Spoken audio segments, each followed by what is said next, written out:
సంకల్పంతో ఈ ప్రభుత్వం యొక్క ఆలోచనలు ఏంటో చాలా వరకు మీకు కూడా ప్రత్యక్షంగా నేను చాలా తక్కువ మందిని కలిసి ఉంటాను. పరోక్షంగా ఈ ప్రభుత్వం యొక్క మనసులో ఉన్న ఆలోచనలు, ఈ ప్రభుత్వం యొక్క విధి విధానాలు, ఈ ప్రభుత్వం పేదోడు పక్షాన్ని ఎలా పనిచేయాలని తపన పడుతుందో మీరు ఇంటానే ఉన్నారు. మొన్నటి సార్వత్రిక ఎన్నికల్లో మార్పు కావాలి, అది ఇందిరమ్మ రాజ్యంతోనే సాధ్యమనే కొటేషన్ ఏదైతే ఉందో, ప్రధానమైన మార్పు తెలంగాణ రాష్ట్రంలోని రైతాంగం, భూమి ఉన్న ప్రతి ఒక్క ఆసామి కూడా ఈ ధరణి అనే ఈ పోర్టలతో వారు అనుభవించిన కష్టాలు, బాధలు, వారికి విముక్తి కలుగుద్దని పూర్తిగా విశ్వసించే ఈ ఇందిరమ్మ రాజ్యాన్ని కేవలం ధరణితోనే ఈ ప్రభుత్వం వచ్చింది అని తప్పకుండా చెప్పక తప్పదు. నేను ఎవరినో విమర్శించడానికి చేయటంలా, ఇది విమర్శ కాదు. ఎందుకంటే సచిన పాముని ఎన్నిసార్లు చంపినా అది సచిన పామే.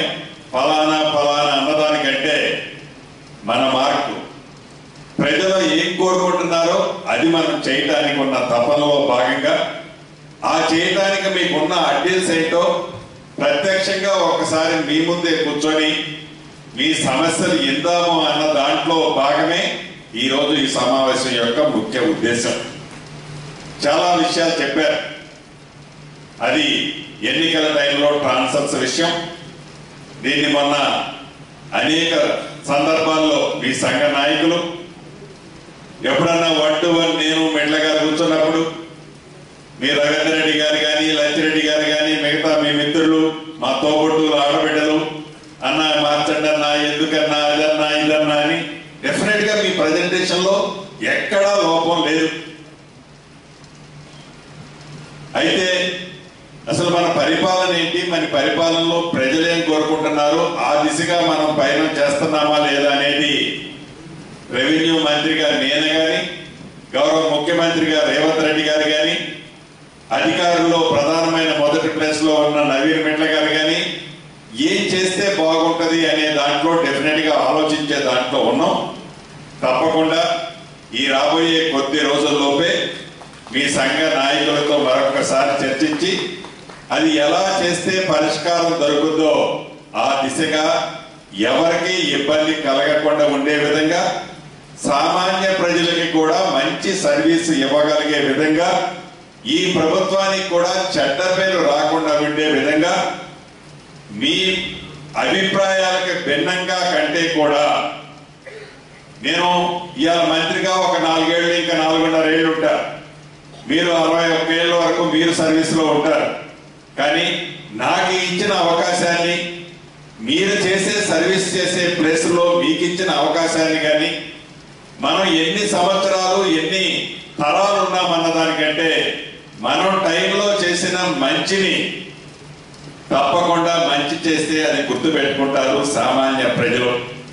చెడు చేసినా గుర్తు పెట్టుకుంటారు అదే ప్రజలు.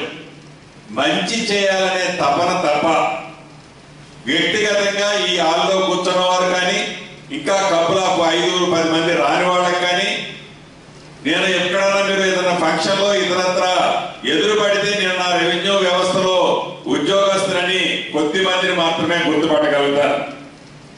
ఎవరి మీద ఏ రకమైన కోపం నాకు లేదు, ఉండాల్సిన అవసరం కూడా లేదు. ఎందుకంటే పనిని డివిజన్ చేసే దాంట్లో మనకి ఇచ్చిన అవకాశాన్ని, ఈ ప్రభుత్వం యొక్క పేరు ప్రఖ్యాతులు, ఈ ప్రభుత్వం మీద ఏ విశ్వాసంతోనైతే సామాన్య ప్రజలు, ముఖ్యంగా ఇక్కడ కూర్చున్న వాళ్ళు, ఈ హాల్లో కూర్చున్న వాళ్ళు అందరూ కూడా రైతు కుటుంబం, రైతు రిలేటెడ్ కుటుంబం నుంచి వచ్చిన వాళ్ళే మోర్ దాన్ 90-95% ఉంటారు.